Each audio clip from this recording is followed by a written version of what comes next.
Hola, muy buenos días a todos los que nos acompañan en el día de hoy en la segunda sesión de Remanentes, materia, espacio y tiempo en la literatura en español en el entorno digital.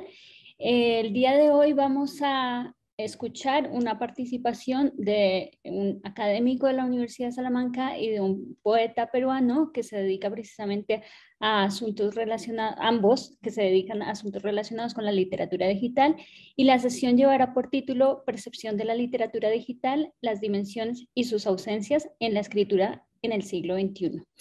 Para moderar la sesión de hoy nos acompaña Sheila Pastor, que hace parte precisamente del grupo Exocanónicos, Márgenes y Descentramientos en la Literatura en Español del siglo XXI, que es el proyecto de la Universidad de Salamanca, junto con el que estamos llevando a cabo esta sesión de remanentes.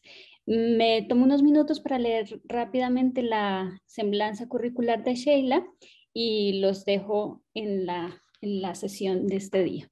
Sheila Pastor es doctora en literatura por la Universidad de Salamanca, institución donde obtuvo los títulos de licenciada en Filología Hispánica y licenciada en Teoría de la Literatura y Literatura Comparada, así como el máster de Literatura Española e Hispanoamericana, Teoría de la Literatura y Literatura Comparada en el 2014.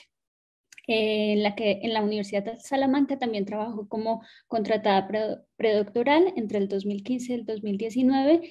Asimismo, ha trabajado en diferentes universidades, en París, en Roma, en la Universidad Católica de Chile, en San Sebastián, y actualmente es profesora asociada del Departamento de Filología de la Universidad de Burgos.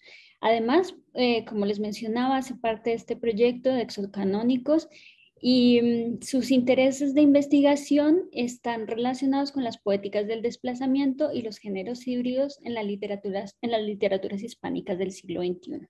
Sheila, muchísimas gracias por acompañarnos, por moderar esta sesión.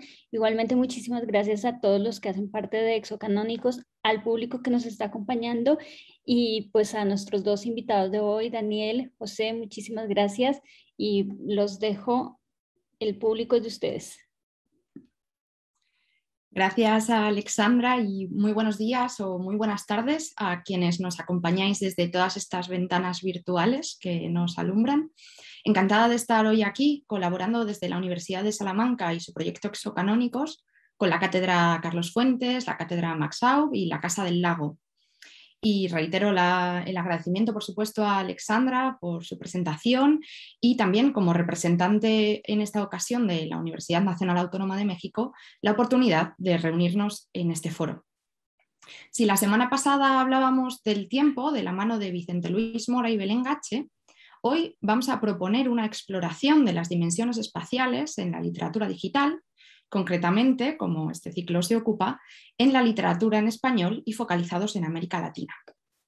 Como saben, hemos dedicado este ciclo a indagar sobre los remanentes, es decir, los restos o las consecuencias últimas que han dejado sus huellas en la literatura como consecuencia de la revolución digital.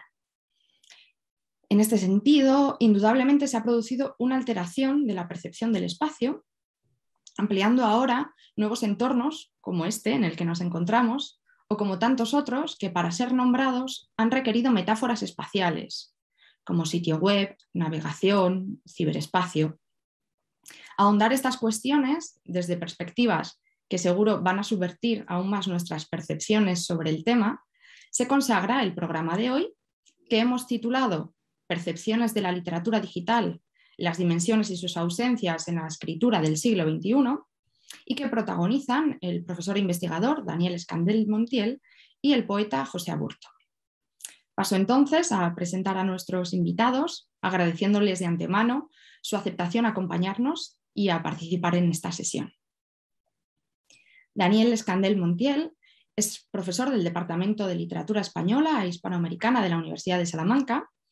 Entre sus principales líneas de investigación están la literatura digital, la construcción de la identidad y la transmedialidad, temas que centran sus libros, que llevan por título Escrituras para el siglo XXI, Literatura y Blogosfera, Mi avatar no me comprende, Cartografías de la suplantación y el simulacro, Y eso es algo terrible, Crónica de un poema viral, o Cardo de Nodo, Cartografía fragmentaria de la escritura en red. Asimismo, ha sido coautor, junto a Fernando Rodríguez de la Flor, de El Gabinete de Fausto, Teatros de la Escritura y la Lectura, a un lado y otro de la esfera digital. y ha coeditado los volúmenes Poesía en Red y Ciberpoesía, Lectoescritura Digital o Voces e Identidades Exocanónicas, 1880-1920, recuperando autonarrativas femeninas desde los márgenes. Y es además el investigador principal del proyecto de investigación Exocanónicos, Márgenes y Descentramiento en la Literatura en Español del siglo XXI, financiado por el Ministerio de Ciencia e Innovación de España. Bienvenido, Daniel. Y en cuanto a nuestro poeta, José Aburto, es poeta experimental con más de 20 años de trabajo constante en diferentes formatos, soportes y métodos de escritura que reinterpretan el quehacer poético desde una perspectiva propia, interactiva, tecnológica y personal. Ya sea como profesor, promotor cultural, artista o comunicador profesional, su trabajo ha estado dedicado a explorar las posibilidades del mundo digital y su impacto en las formas de expresión relacionadas con el lenguaje. Y ha participado en exposiciones y talleres por muchas partes del mundo: México, España, Estados Unidos, Portugal, Bolivia, Canadá, Noruega y Perú. Su obra puede ser vista, también experimentada, en su web www.joseaz.p, que os invito a visitar y, por supuesto, bienvenido, José. Y como ven, no podríamos tener mejores invitados para tratar sobre digitalidad y espacio, por lo que no me resta más que agradecer su presencia hoy en estos Aquis múltiples que nos concitan, agradecer a todo el público su compañía y recordar que escucharemos primero a Daniel Escandel, que más tarde mantendrá un conversatorio con José Aburto, para dar paso finalmente a las preguntas del público que en cualquier momento podéis ir dejando en el chat. Quedamos, por tanto, en sus manos, así que, Daniel, cuando quieras. Bueno, muchísimas gracias, Eila, muchísimas gracias, Alessandra. Permitidme, antes de empezar, dar las gracias a todos los compañeros del proyecto Exocanónicos que han hecho posible este encuentro y, por supuesto, a todos los compañeros de la UNAM que han participado, y también gracias a esta colaboración podemos estar aquí en diferentes partes del mundo hablando de estas cosas.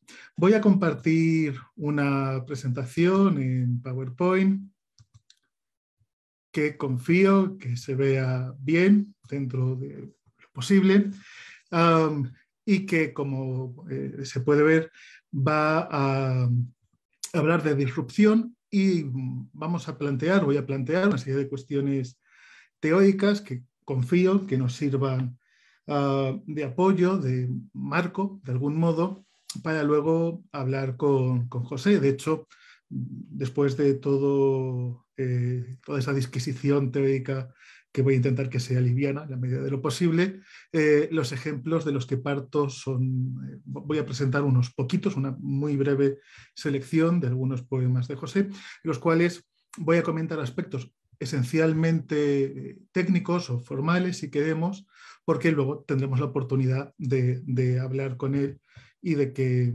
nos cuente todo su proceso creativo y cómo ha concebido y cómo ha gestado esos y otros textos que, como muy bien ha dicho Sheila, podemos consultar gracias a su trabajo de difusión, de divulgación a través de su propia página web, donde además, gracias a que ha realizado un trabajo de adaptación después de la muerte de Flash, las obras siguen siendo operativas, se pueden consultar, y eso no es algo que hayan hecho todos los autores por diferentes circunstancias, algunas muy complejas, que en todo caso podremos comentar más adelante.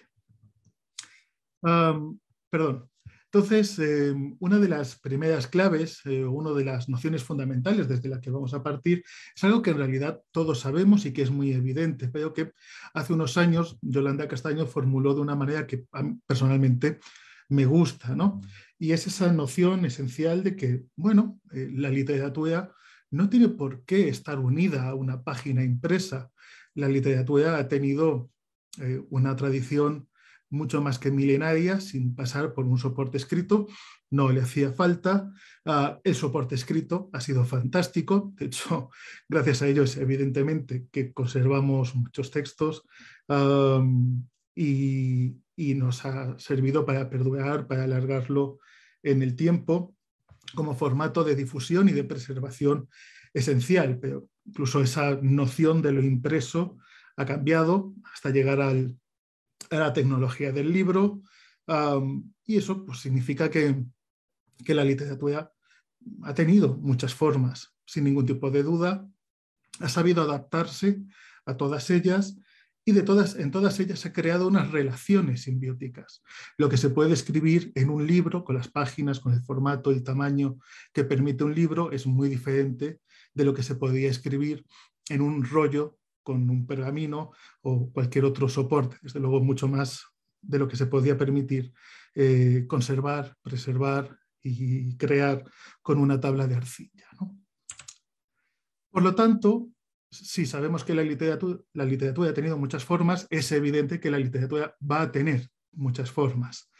En estas pequeñas imágenes que podemos ver en pantalla solo hay 3 ejemplos superficiales pero relevantes de formas de expresión literaria vinculadas con la tecnología informática. Por un lado, un poema, que en realidad es un videojuego, o un videojuego, que en realidad es un poema. En todo caso, es una pieza interactiva con una estética retro de 8 bits, vemos los píxeles, y que busca, con un lenguaje poético y una evocación de las imágenes, pues, producir una experiencia estética en nosotros, ¿no? En la imagen central tenemos a un niño con un casco de realidad virtual y un libro, ¿no? Y de hecho, ya ha habido experimentos, algunos de ellos interesantes, muy interesantes, no solo con realidad aumentada, que es lo que vamos a ver después, sino con realidad virtual. Y de hecho, ese tercer ejemplo que adelantaba es realidad aumentada. De hecho, es un libro ya, entre comillas, antiguo, si queremos, que de hecho funcionaba para la consola PlayStation 3. Es decir, esto tiene ya más de una década de antigüedad y es una historia de detectives con unos animalitos que con un libro que es un código QR gigante, a través del televisor vemos esa realidad aumentada que nos permite explorar página a página una historia, si queremos, con unos dioramas virtuales interactivos, ¿no? Con lo cual, las formas de crear van a seguir cambiando, van a seguir aprovechando las diferentes tecnologías que surjan, y eso es absolutamente normal porque es lo que ha hecho la literatura desde el principio de los tiempos y no tiene que sorprendernos en absoluto, ¿no? Si nosotros hablamos de literatura digital, creo que podríamos atribuirle 3 rasgos que son continuistas, que no son creados en el contexto de la literatura digital, pero que sí que retoman concepciones y aspiraciones creativas que venían de antes. Por un lado, podemos hablar de esa voluntad experimentadora. Quizá esa idea, retomar esa noción tan expresada de esa forma tan elocuente del arte por el arte, evidentemente, así que ya sabemos que esto lleva algún tiempo entre nosotros, tiempo más que centenario. Así que la voluntad de crear, de experimentar, de ver qué es aquello que es nuevo, que se puede hacer, y cómo el hecho de poder hacerlo es en sí mismo relevante, está ahí. Y eso enlaza directamente con la voluntad de transgresión.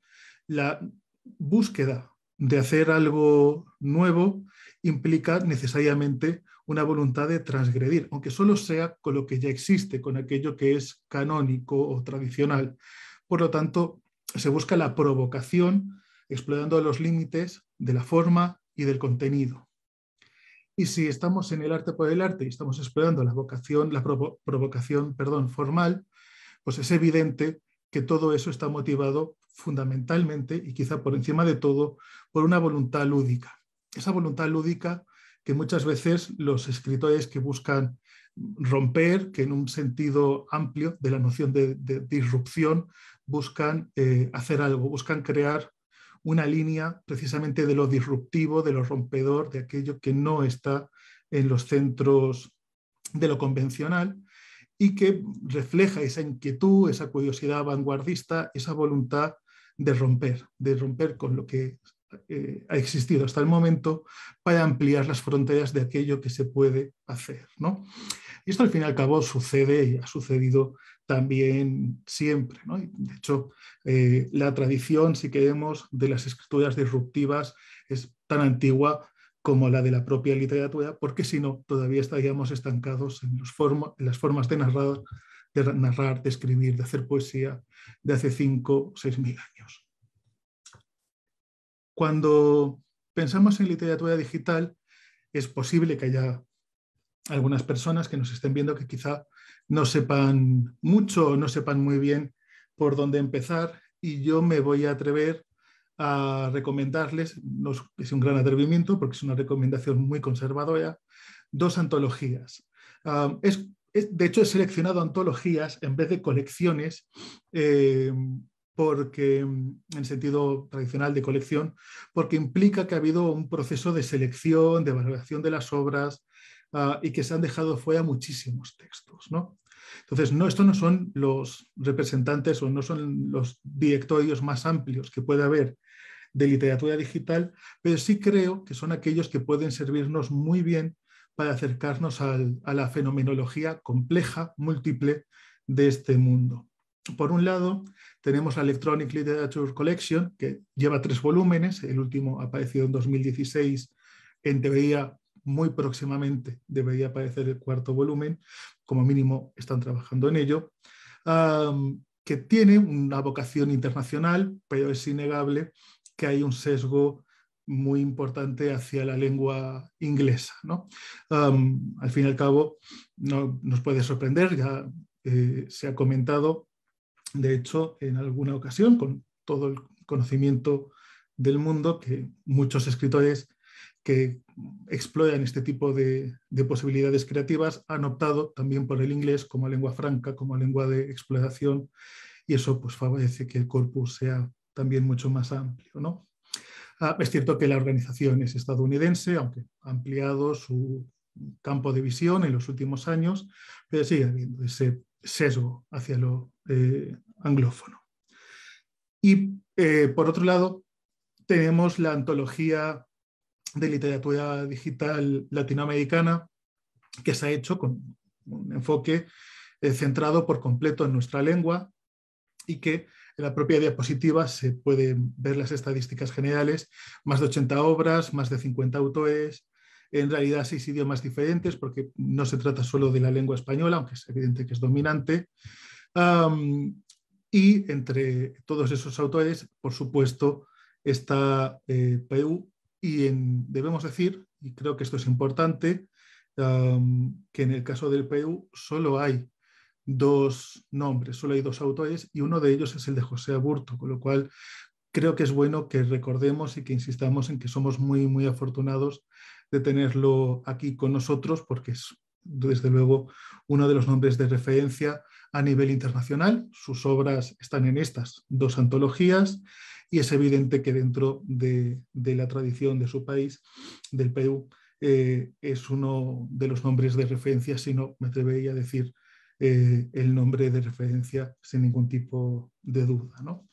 Estas antologías además cumplen una labor preservadora, con lo cual, aunque no todo funciona siempre, por desgracia, sí que hay una voluntad de preservar estos textos. Eso también es una labor muy, muy importante, y en consecuencia me gustaría animar a cualquier persona que sienta la más mínima curiosidad y que quiera meterse en la madriguera de la literatura digital, que bueno, puede empezar por este espacio y posiblemente acabe llegando a obras que le parezcan muy interesantes, otras que le parezcan de lo más extraño y estrambótico, y otras que no va a saber cómo reaccionar. Precisamente creo que eso es muy interesante y es muy importante, porque nos lleva a esas cuestiones que estaba diciendo hace unos minutos, ¿no?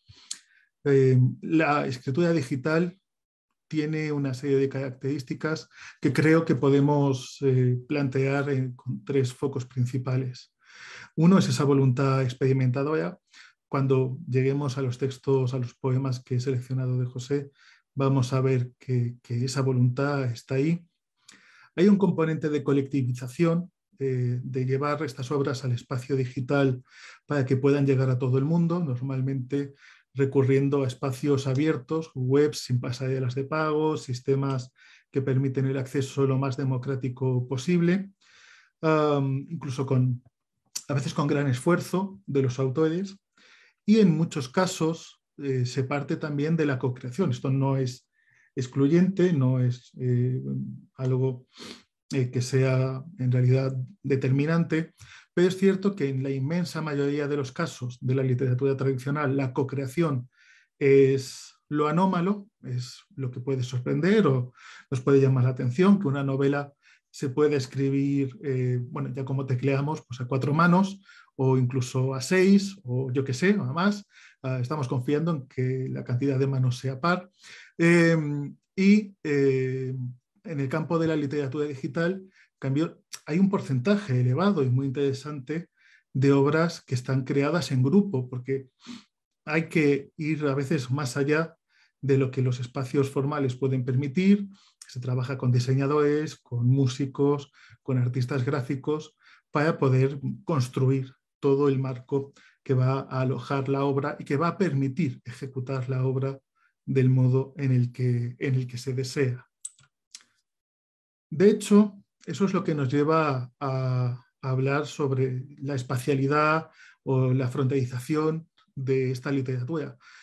Pero eso está vinculado de manera necesaria a su desmaterialización, ¿no? Que siempre va a ser relativa. Cuando hablamos de la desmaterialización del mundo digital, es todo siempre muy, muy relativo, porque tenemos que recordar que, evidentemente, aunque quizá para nosotros como usuarios está todo en la nube, utilizando esa misma metáfora popular que se utiliza sistemáticamente, incluso en servicios que técnicamente no son lo que se entiende como nube, desde el punto de vista informático. Lo cierto es que todo pasa por grandes tubos de fibra óptica, todo está almacenado en grandes servidores de datos repartidos por el mundo, donde pues, en cualquier momento alguien puede tropezarse y arrancar un cable, le puede saltar un chispazo y quemarse un disco duro, y de hecho este tipo de cosas pasan, ¿no? Ya no hablamos de cuestiones de errores en el código, sino de que la materialidad de todo lo digital está ahí, está muy presente, quizá nosotros no lo vemos, pero tiene una huella notable, incluso una huella ecológica notable, como algunos autores, como Eugenio Tiselli, por ejemplo, nos han recordado en más de una ocasión, ¿no? En todo caso, cuando hablamos de lo digital, hablamos de esa combinación del espacio real con el espacio digital, y eso nos lleva muchas veces a reconceptualizar esa noción de espacialidad, porque nuestra percepción cambia en el momento en que está mediado por las tecnologías de la información y la comunicación. Pensemos simplemente en que nuestra sensación de inmediatez se multiplica, ¿no? Es decir, todo tiene que ser absolutamente instantáneo. La aceleración que conllevan las comunicaciones en los procesos formales de todo tipo, también se espera que suceda en todo. No estamos hablando solo de la literatura, sino de todo lo que sucede en el mundo. Y por último, la desfronterización. Es evidente que hay una percepción generalizada de que en Internet no hay fronteras. Esto es completamente falso. En cualquier momento se nos puede limitar por IP, un rango de IPs, por geolocalización, y Internet tiene grandes fronteras, como bien conocen en Corea del Norte, en China y en muchos otros países que no disfrutan de las democracias más asentadas precisamente, por utilizar el mayor eufemismo que se me ocurre en este momento, ¿no? Es decir, todo esto sucede y luego las empresas imponen sus propios límites, como todas aquellas empresas que consideran que prefieren no darte un servicio a cumplir con una ley de protección de datos como la europea y que simplemente no te dejan entrar si detectan que estás en Europa, ¿no? Este cambio en la percepción espacial en el mundo digital luego tiene un reflejo también en cómo esperamos que sea el mundo real y material, ¿no? Es decir, pensemos durante un instante que compramos algo lógicamente el referente es el gigante del comercio Amazon, y esperamos que aunque esté en la otra punta del mundo nos llegue a casa en 24 horas, ¿no? Parece que si va a tardar 48 ya no está bien, hay algo que falla, ¿no?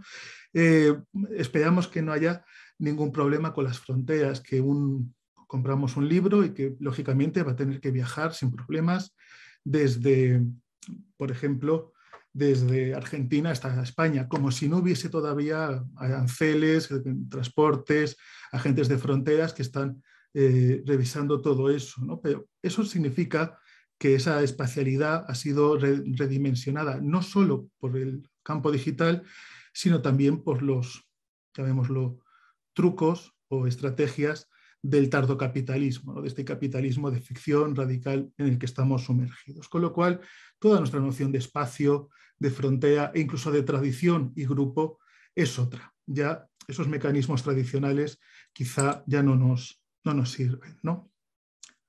Si pensamos en el caso concreto de la poesía digital, lo cierto es que tenemos que tener en cuenta que hay dos grandes líneas posiblemente de trabajo, ¿no? Por un lado, una gran explosión masiva de textos con pretensiones poéticas que se empieza a detectar muy claramente en el año 2005, que es cuando se empieza a consolidar de forma definitiva la web 2.0, y que tiene una fase expansiva todavía más brutal en torno al año 2014. Decimos 2014 porque es el momento en el que se alcanza una masa lo voy a decir de memoria, no me lo he apuntado, lo siento, pero quiero recordar que es cuando se superan los 10 millones de usuarios en Twitter, y a partir de ahí ya hay una masa de usuarios tan enorme que todo se acelera de manera incontrolable, ¿no? Que también es el momento en el que Instagram está rondando esa cifra de usuarios. Instagram es mucho más joven, pero su crecimiento es mucho más rápido. Y esos espacios sociales nos llevan a esa poesía a veces llamada juvenil, a veces de las redes sociales. Bueno, depende, nos da un poquito igual el término exacto que se le aplique, pero que realmente existe en ese espacio. En algún caso se adapta ligeramente a las limitaciones, como el número de caracteres en la red social Twitter, pero que sin embargo no llega a establecer una imbricación o una simbiosis plena entre forma y formato, porque el formato en sí mismo está limitado. Ahí es donde está su facilidad de uso, por supuesto, y el hecho de que sea tan popular, haya sido tan popular y siga siendo popular de forma indiscutible, ¿no? Frente a eso, tenemos una tradición experimentadora que sí está en la línea de lo que hemos estado diciendo antes, de una poesía que se ha relacionado casi desde esta concepción con las tecnologías de la informática a veces más sofisticadas y más complejas, ¿no? Eso también lo vincula con la obsolescencia de las propias herramientas informáticas, como el caso de Flash y su abandono, ¿no? La imagen que he seleccionado es falsamente retro porque no es de la época de Atari, pero Ian Bogost crea a Slow Year, una serie de haikus para Atari que en realidad se vendía en libro y en CD-ROM, pero había una edición limitada que incluía un cartucho para Atari para quien conservase un Atari 2600 o un Atari ST que podía operar ese programa. En definitiva, lo que nos encontramos es que este tipo de poesía, este tipo de creación, multiplica las opciones de taxonomización, de análisis, con elementos como el componente, el tipo de código informático que se emplea, la relación con el soporte, la relación con los dispositivos que entran en acción, pero sobre todo, y es en lo que enseguida voy a pasar a centrarme y creo que es importante, sobre el tipo de acción, ejecución que hacemos sobre la obra para poder recibirla, y que en muchos casos hace que la obra sea legible, lo que he denominado la logoemesis, la emergencia, la emisión del texto, ¿no? Y de hecho, a tenor de esto, desde hace unos años propuse una clasificación tropológica de interacciones textovisuales que representan las formas de actuar sobre el texto, que es lo que enseguida vamos a ver sobre una pequeña muestra, un botón de muestra de las obras de José. No voy a comentar toda esta lista de palabrejas que me saqué en su momento y que es una transliteración del griego, porque sigo, en este caso me adscribo a la línea de trabajo de Tua Blesa y su trabajo sobre la logofagia, sobre la negación del texto, el devorar el texto, donde recurre a esa transliteración del griego. Por lo tanto, me parecía que al proponer este movimiento inverso de emisión, emergencia, de emesis, de regurgitación, en sentido estricto, del texto, debía continuarlo. Esto nos lleva a hablar de cómo se interactúa con hologramas, cómo se actúa tocando sobre la pantalla, el uso también de datos biométricos. Y enseguida vamos a ver, de hecho a continuación, vamos a ver esto aplicado a algunos ejemplos. En las siguientes diapositivas vamos a ver unos vídeos. Las obras están sacadas de la web de José Aburto, pero para facilitar el visionado y la explicación, yo he interactuado, a veces pobremente, con ellas, lo siento, para sacar unos vídeos que nos permiten verlo y razonar un poquito sobre ello al mismo tiempo.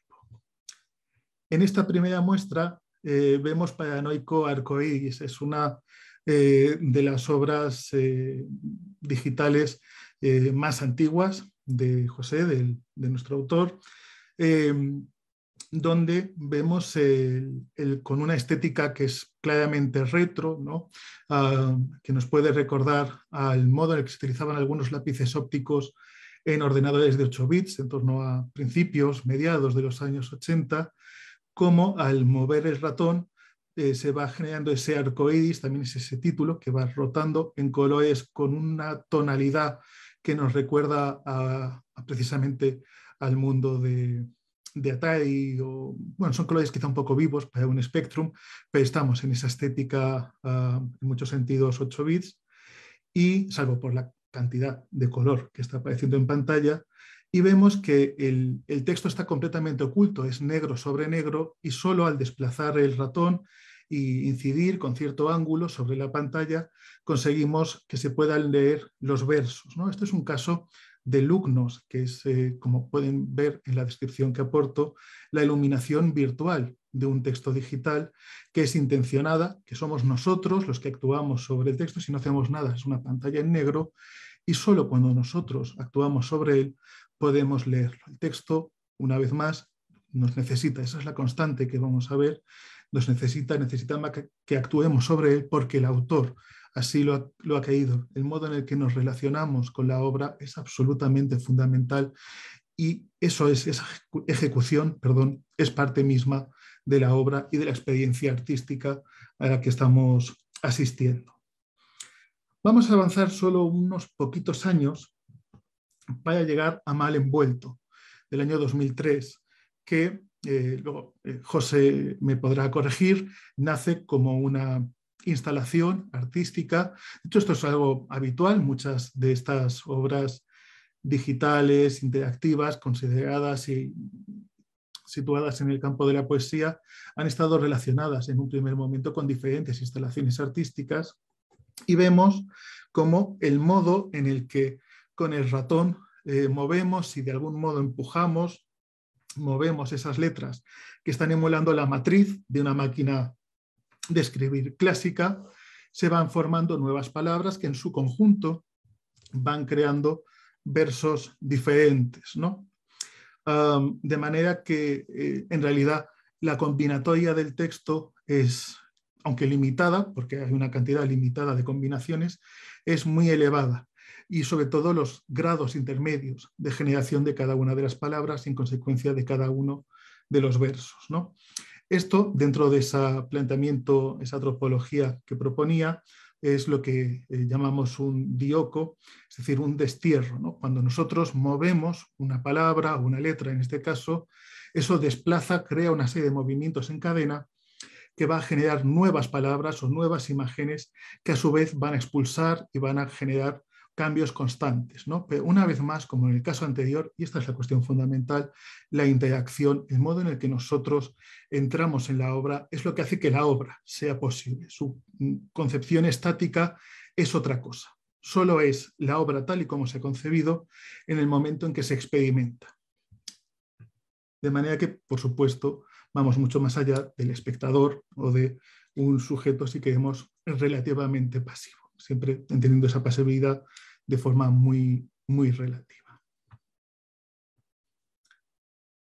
Concepción del dragón, estamos todavía en el año 2003, es un texto que creo que resulta muy interesante porque nos encontramos con una interfaz en la que con 2 botones, deshacer y hacer, vamos viendo cómo se genera poco a poco un poema ante nosotros, ¿no? El poema a veces se corrige, se cambia, avanza, pero también retrocede, de repente da un salto, se corrige, se van cambiando los finales de verso y esta demostración que tenéis aquí, este breve vídeo, no llega hasta el final del texto, se va a parar en un momento y va a empezar el bucle, ahí lo tenemos otra vez.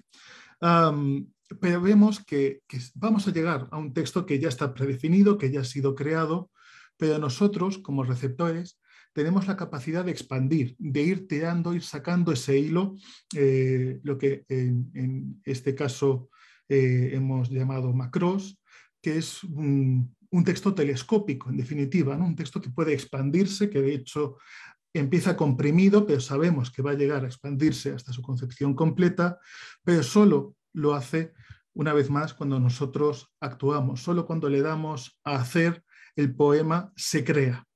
Y solo el poema termina para nosotros, o se crea para nosotros, hasta el momento en que nosotros decidimos que sea terminado. Podemos llevarlo hasta el final, pero podemos volver a deshacerlo. De manera que nosotros somos también jueces y parte de en qué momento el texto ha alcanzado esa madurez o esa finalización en disputa, si queremos, con la concepción original del propio autor, en este caso de José.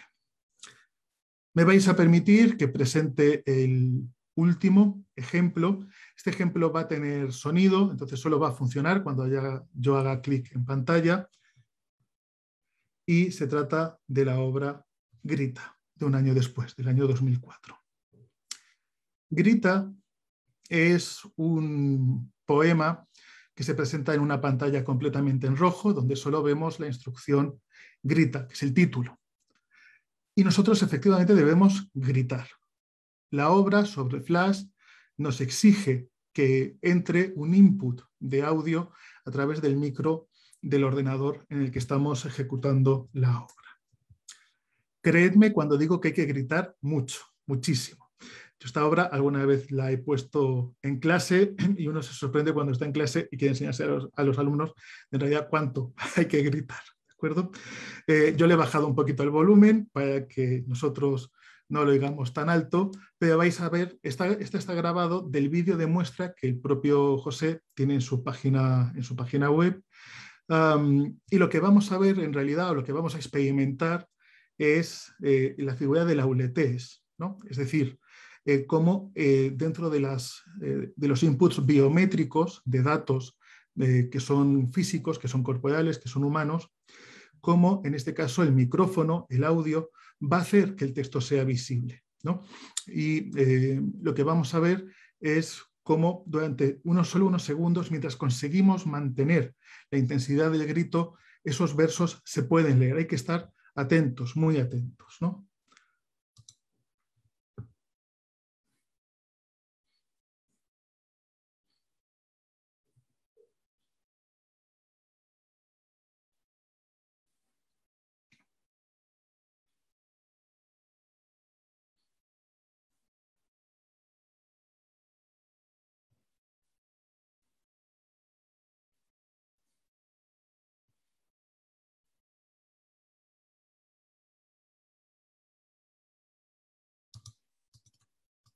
Perdón.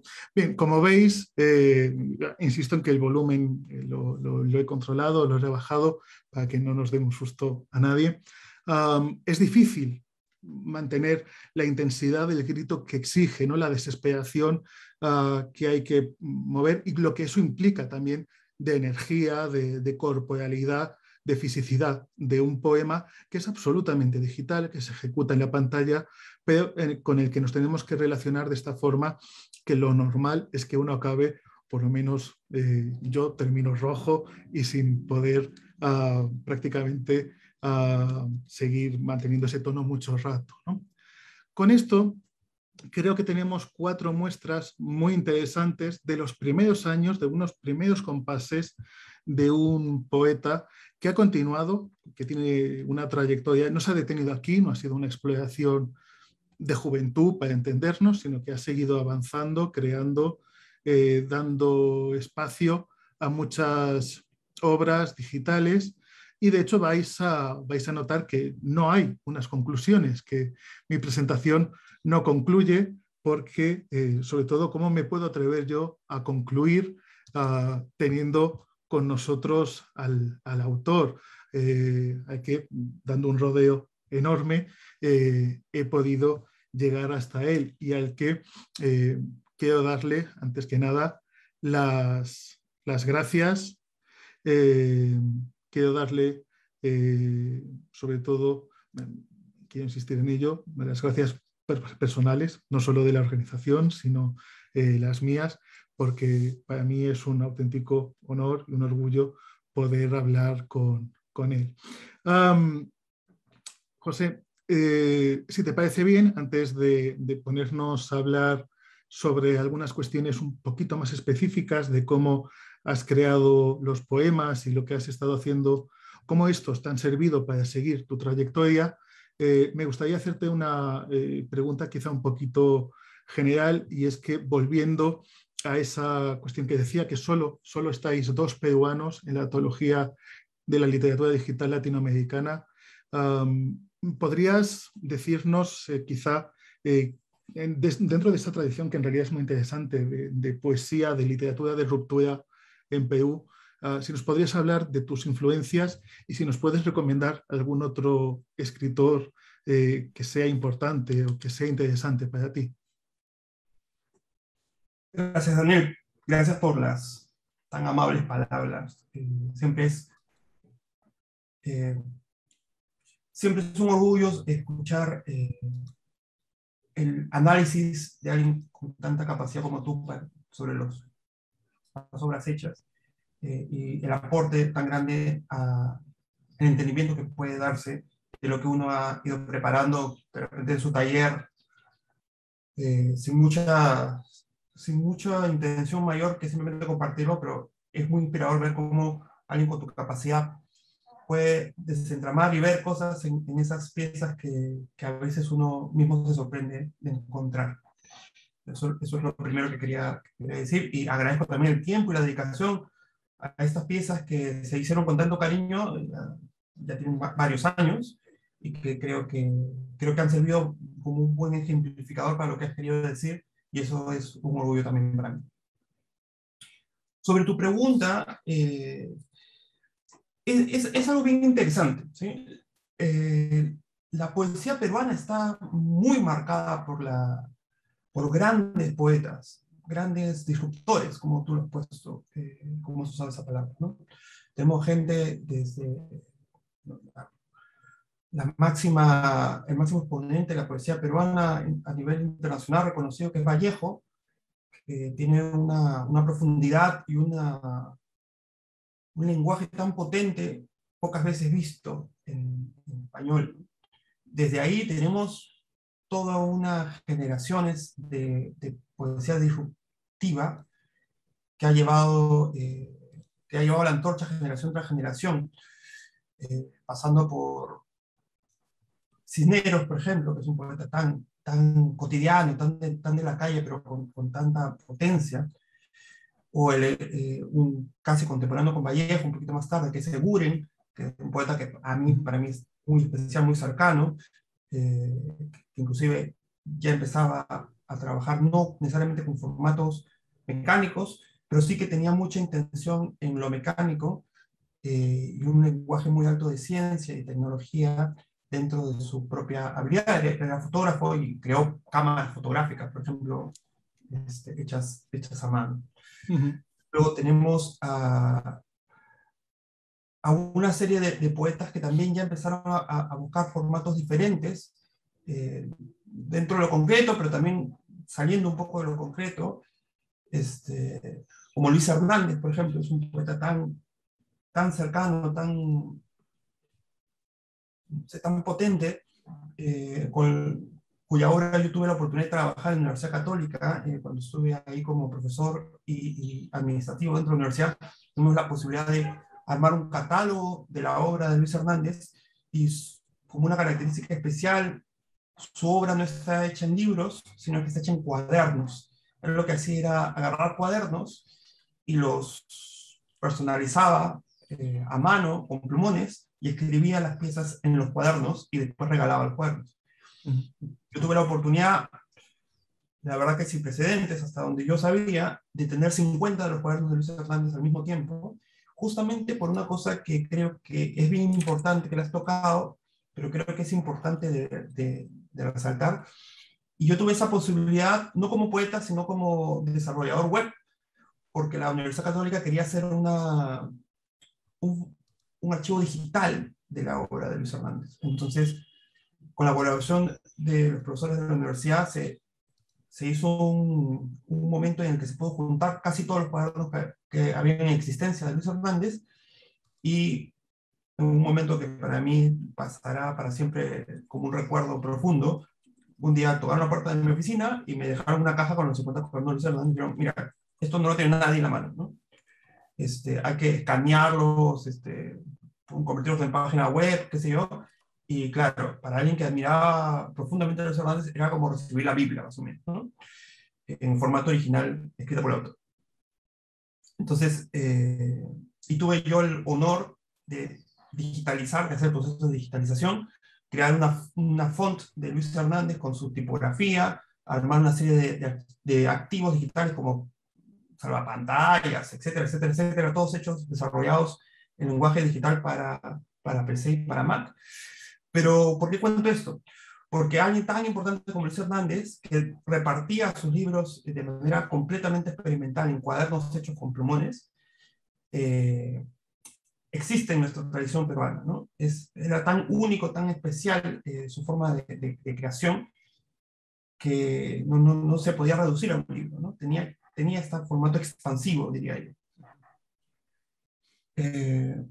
Eso es como para un poco poner notas sobre la poesía no digital peruana, y para entender el nivel un poco experimental, ¿no? También hay un gran referente que es el profesor Oquendo de Amat.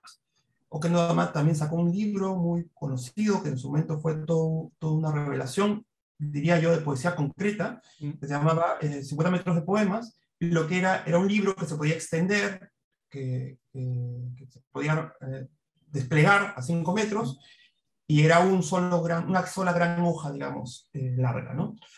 De poesía concreta, armada de esa manera. Esto es para hablar de los grandes referentes, ¿no?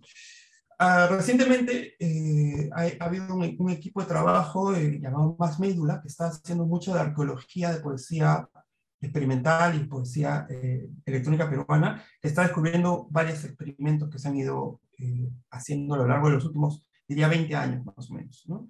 Con cosas muy aisladas, muy pequeñas, pero que creo que tienen mucha significancia. Hoy en día hay poetas como Enrique Beó, por ejemplo, que ha trabajado un app que se llama Metaversos, que creo que también vale la pena mucho de revisar. Hay un colectivo llamado Poesía Sub-25 también, liderado por Roberto Valdivia, que creo que vale la pena mucho revisar lo que están haciendo. Están recopilando y difundiendo mucho la poesía electrónica peruana dentro del país,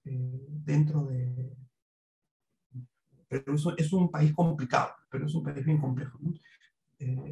Y ellos están haciendo el esfuerzo de ir a sitios donde normalmente la poesía electrónica no hubiera llegado. Me parece que lo que están haciendo es vital, y valdría la pena también seguirles un poco el paso. En cuanto a mis influencias directas, yo tengo ahí un problema bien serio, que es que en realidad cuando yo empecé a hacer poesía, yo empecé en poesía normal, escrita para libros, digamos, y poco a poco, cuando empecé a desarrollar la capacidad de creación de páginas web, sobre todo, empecé a cruzarlos. Hay una anécdota que justo el otro día, en una conversación con Roberto, yo le contaba, y es una anécdota bien como particular. es que yo no tenía ningún referente de poesía electrónica. Al estar en Perú hace más de 20 años, casi, ya más de 30 años,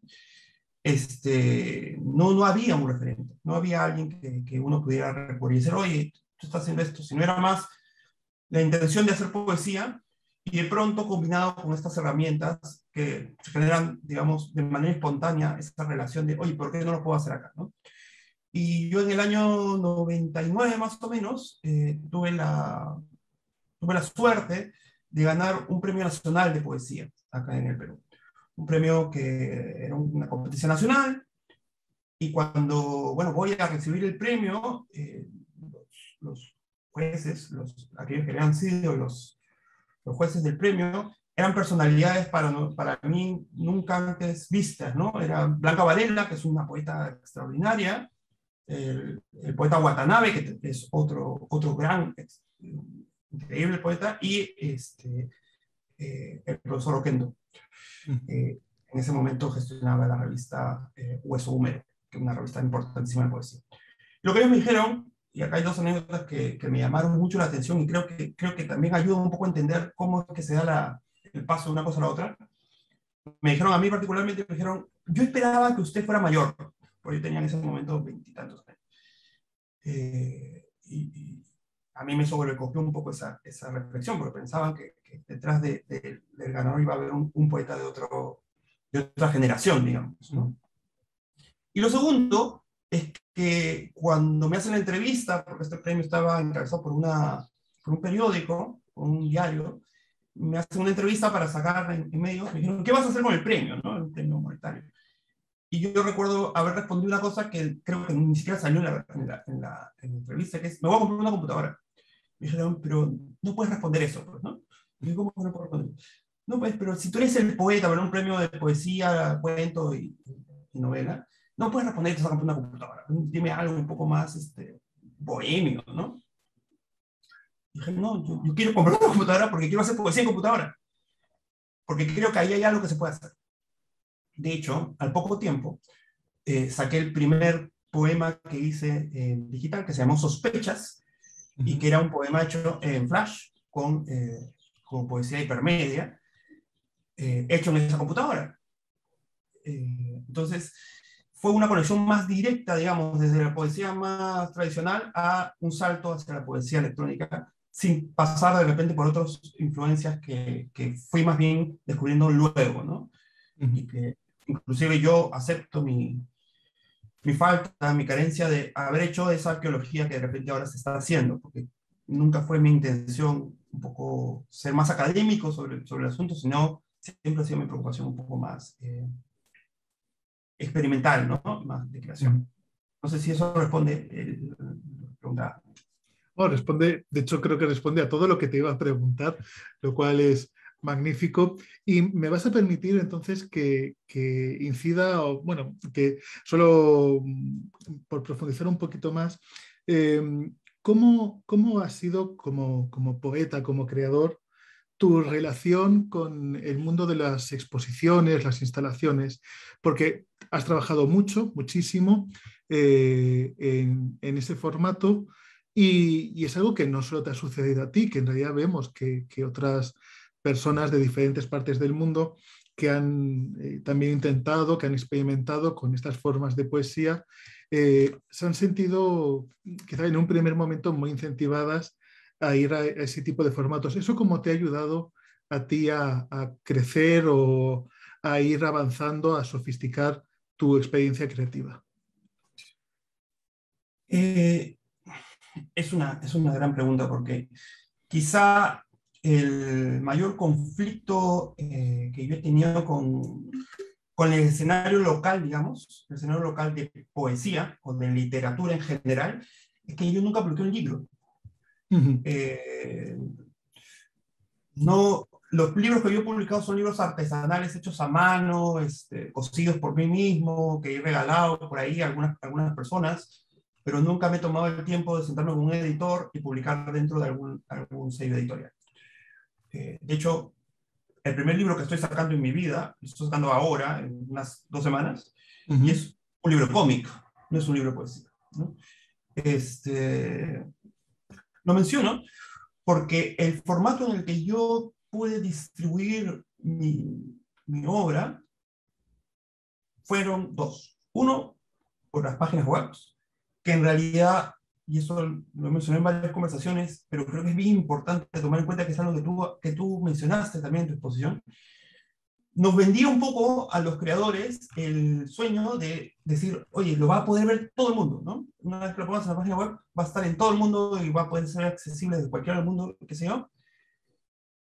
Pero que a mí me sorprendió, y esto, mira, estando involucrado toda la vida en el medio digital, cómo no era tan cierto, ¿no? Y que uno podía tener su página web y mantenerla y tenerla ahí, y a menos que tú no te pasaras la vida difundiéndola, nadie la iba a ver jamás, ¿no? Y menos aún una cosa tan específicamente centralizada como la poesía electrónica. De hecho, yo produje las obras que tú has presentado, las puse en internet y nunca nadie las vio, digamos, ¿no? Están ahí. Y por más académicos que hubieran en Estados Unidos o académicos que estuvieran en Europa o qué sé yo, no llegaban a esa página, ¿no? Porque yo no tenía una red, digamos, de contacto, de difusión que podrían hacerla llegar a las personas adecuadas en su momento.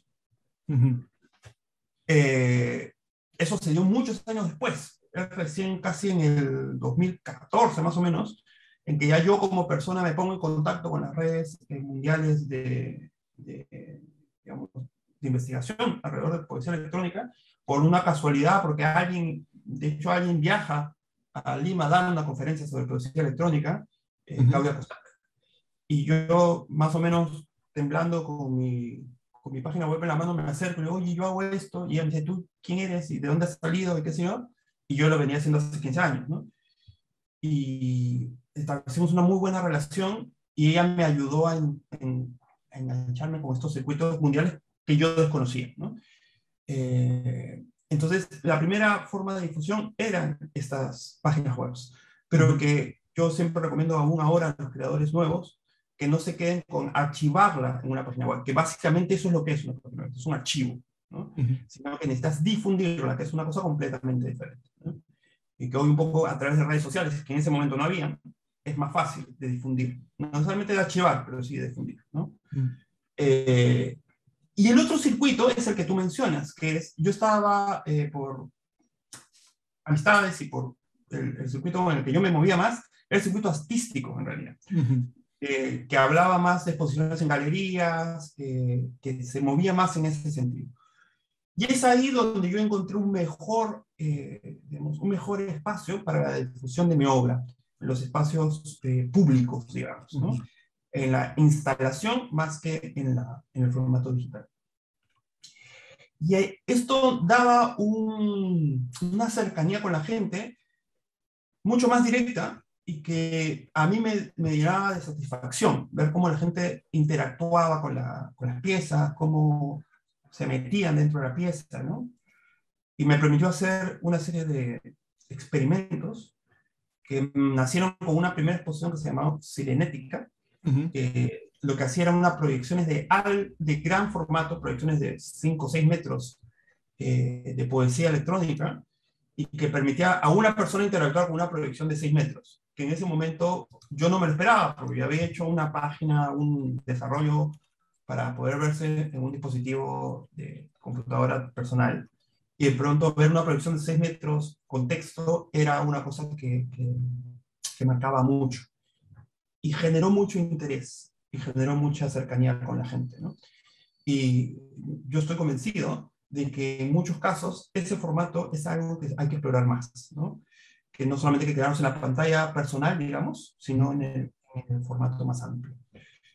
Porque el texto tiene ese poder, ¿no? De convocar, de generar cercanía y de llamar a las personas y darle la facilidad de interactuar, donde a veces cuando no hay texto, eso es algo que también he visto, cuando las piezas son no textuales, sino son, digamos, visuales o inclusive auditivas, no genera tanta confianza en la persona para interactuar. Cuando hay texto, el texto te lo hace un poco más cercano, dice, pero acá estoy entendiendo algo, ¿no?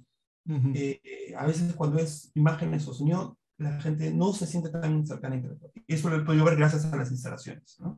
Ujú. Tú puedes tener una pieza al costado visual puramente y una pieza textual, y la textual generaba más impacto, más cercanía. Ujú. Lo cual me lleva a uno de los puntos importantes de la conferencia, que tenía que ver con la espacialidad, que creo que está ligada una cosa con la otra. Yo he tenido mucha suerte de poder retocar, digamos, o intervenir el espacio con texto, ¿no?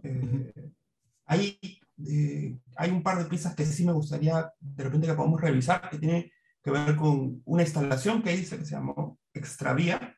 De repente puedo compartir el video para que lo mostremos. ¿Te parece? Sí, por favor. Voy a tratar acá de compartir la pantalla.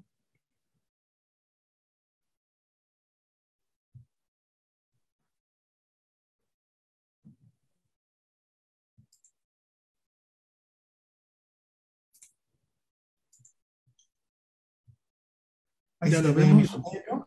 ¿Sí? Sí, lo vemos perfectamente. Perfecto. Entonces voy a...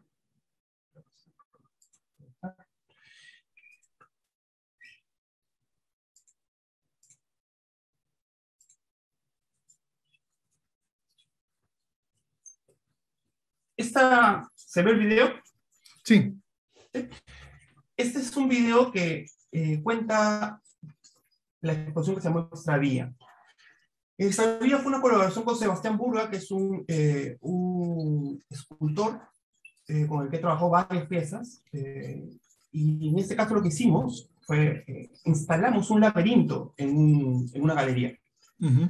El laberinto era un laberinto rojo que estaba colgando a la altura del rostro de las personas, ¿sí? Ujú. La característica especial que tenía este laberinto es que estaba todo escrito con texto en las paredes. Todas las paredes tenían texto. Pero al ser un laberinto, lo que sucedía es que no es un texto lineal.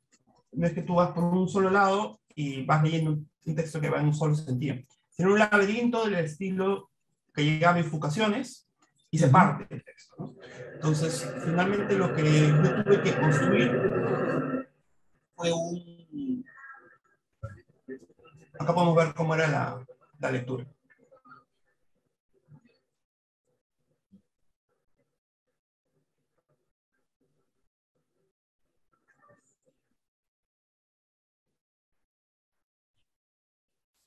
Entonces, lo que tenía que pasar es que la gente caminaba y leía, pero cuando llegaba a una intersección, el texto tenía que partirse en dos. Entonces, pero tenía que tener sentido en ambos lados, ¿no? Tenía que la frase ir por un lado y ir por otro lado. Entonces, al estilo de un poema, un hipertexto, básicamente, tú podías partir la lectura para ambos lados, ¿no? O a veces había tres intersecciones, o a veces había loops, todo lo que un laberinto podía tener. Y ahí el reto fue crear un hipertexto físico, ¿sí? Un hipertexto real, un hipertexto en un espacio específico. Y el reto fue muy alto, fue muy difícil de escribir, digamos, pero nos permitía generar algo que llevaba los aprendizajes de lo digital al mundo físico, ¿no? Crear un laberinto espacial. Eso fue una instalación, justamente, ¿no? A tu pregunta. Y lo mismo pasó con pequeñas interfaces poéticas, que también fue una instalación. Y que lo que hizo, mira, justamente con todo lo que tú, con toda con toda la etimología desarrollada de las diferentes interacciones, acá lo que se hizo fue sacar la interacción de la pantalla para llevarla al mundo físico también nuevamente, ¿no? Voy a poner el video de resumen para que un poco se entienda lo que quiero decir. Lo que se hizo fue en algunas de las piezas, inclusive que tú has presentado, 3 de esas piezas, se sacó a una caja, ¿no? Esta caja tenía un actuador, digamos, que permitía diferentes interfaces, que no fuera el clic del mouse, ¿no? Y que generaba otro tipo de interacciones un poco más, digamos, diferentes, ¿no? Por ejemplo, en una de ellas, que está basada en Mal Envuelto, tú tenías que jalar una pita para poder interactuar, ¿no? Que que Mario Envuelto ya había, digamos, creado una metáfora visual Sí. de jalar una pita, pero que en este caso la pita era real, ¿no? Entonces tú puedes jalar la soga, la pita, y tú ibas desenvolviendo el poema a medida que la jalabas, ¿no? O en el caso de Grita, lo que se había hecho es sacar un micrófono fuera de la pantalla para que fuera más claro lo que uno tenía que hacer para poder gritar. Y en el último, en Concepción del Dragón, en vez de estar haciendo clic en avanzar o retroceder, lo que se puso fue un dial, donde tú podías ir sintonizando, digamos, el poema en su estado final, ¿no? Eso también genera esa sensación de espacialidad y de interfaz física, digamos, ¿no? Creo que con esos ejemplos queda más claro el tema de lo físico y sobre todo de las instalaciones, ¿no? Creo que lo has dejado, además yo te agradezco mucho que hayas puesto los vídeos porque son magníficos. En el chat de Zoom hemos ido poniendo también los enlaces a tu web para que la gente pues, lo pueda también consultar allí. Debo decir que a mí también me encanta ese laberinto que es no es una hiperficción explorativa, es una ficción explorativa de verdad, ¿no? Ese poema hipertextual que tienes que realmente explorar y conocer al mismo tiempo. Honestamente, yo tengo todavía un par de preguntas que me gustaría mucho hacerte, pero han ido poniendo algunas preguntas que creo que son interesantes en el chat. Y si le parece bien a Sheila, vamos a hacer una cosa. Podemos darle el turno de palabra, recoger las preguntas del chat y luego, si tiene tiempo, yo ya he alguna de las que a mí me quedan para no quedarme con las ganas, ¿de acuerdo? Pero vamos a intentar darle la oportunidad a la gente de que pregunte. A ver, ya hay algunas cosas, así que, por favor, Sheila. Nos comenta Sheila que el micrófono no le va, pero vamos a arreglarlo en un instante. A ver, dale, Sheila. Ahora, muchísimas gracias. Y sí, perfecto. Bueno, gracias a los dos en primer lugar por la ponencia y por la charla posterior que está suscitando, como comentaba Daniel, muchísimo interés en el chat y tenemos algunas preguntas. Así que por orden de recepción os las voy transmitiendo. En primer lugar, Gabriela Olivo de Alba Bedaño quería saber si entre los poetas contemporáneos, a propósito de la primera pregunta que comentasteis, de las influencias, la tradición de la poesía experimental y luego digital, si entre los poetas contemporáneos Mario Montalbetti había experimentado lo digital. Yo, a lo mejor ahora José puede corregirme, pero yo creo que no. Creo que no. Creo que ha publicado todo en formato tradicional. Creo que hay algunas cosas en ebook, evidentemente, pero experimentar con la digitalidad, yo diría que no. Pero no lo puedo saber con certeza absoluta. No sé si José tiene otra información. No, yo tampoco conozco nada que sea de Montalbetti. De repente me equivoco, pero hasta donde yo sé no hay. Yo estaba pensando que a lo mejor en alguno de sus poemarios, pues a lo mejor sí que se había adaptado de algún modo, pero hasta donde yo sé, la producción es en formato impreso tradicional. Vamos, pues en poesía, en ensayo y en todo, creo. Sí, yo pensaba como vosotros, muchas gracias. No quería aventurarme tampoco a dar la respuesta definitiva, pero sí, creo que va por ahí la respuesta. Y también Rita Tegon, aparte de agradecer, por supuesto, tiene una consulta que, bueno, leo literalmente porque es un poquito más extensa. Dice, la rápida obsolescencia de los textos y su naturaleza determina la muerte de un enfoque, que es la crítica de las variantes. Piensa en el erudito italiano, famoso por este estudio, Gianfranco Contini. Y su pregunta es, ¿podemos decir que en lo que respecta al componente más abstracto, el tiempo, asistimos a la comprensión de la dimensión diacrónica? Y continúa, en cuanto a la materia, también es lábil. ¿No se puede decir que esto le da a la producción artística y poética una nostalgia de inmediato, desde el nacimiento más que nunca? Un poco como la clásica fugacidad de la rosa. Quizá la vuelvo a copiar por aquí por si la podéis tener a mano, porque bueno, plantea bastantes cuestiones. Mm. Entonces, la tenemos aquí. Sí. Sí, Primero sí, quería hacer una José. nota sobre la pregunta anterior. Ujú. Algo me sonaba, y creo que hay una cosa que han hecho la gente de Broken English, que es un colectivo, sobre textos de Montalbetti. No lo ha hecho Montalbetti, sino ha agarrado textos de Montalbetti y los ha pasado a formato digital. Eso creo que sí hay. Ujú. Me parece que sí, sí. Algo me sonaba, pero Ujú. creo que eso sí. Bueno, yo por lo menos tomo nota para luego buscarlo cuando terminemos y todo eso, porque puede ser muy, muy interesante y te agradezco la observación. No sé, ¿quieres responder tú a Rita o empiezo No, yo? dale, Daniel. Sí, bueno, desde luego las preguntas son complejas y son dignas quiero decir, de meter otra conferencia, así que no vamos a hacerlo, pero solo de forma un poquito general. Diría que sí, que evidentemente la escritura digital, la literatura digital es en cierto sentido una hija absoluta de este momento, de este tiempo, precisamente por la aceleración tecnológica, las obsolescencias, todos los cambios constantes que hay, aunque solo sean estéticos. Además, es un retrato de un momento muy, muy concreto. Creo que podemos reconocer una obra, saber si es de 2004, 2005, de finales de los 90 o de ahora, solo por la estética y algunas funcionalidades que integre, con lo cual condiciona quizá más esa temporalidad y esa percepción.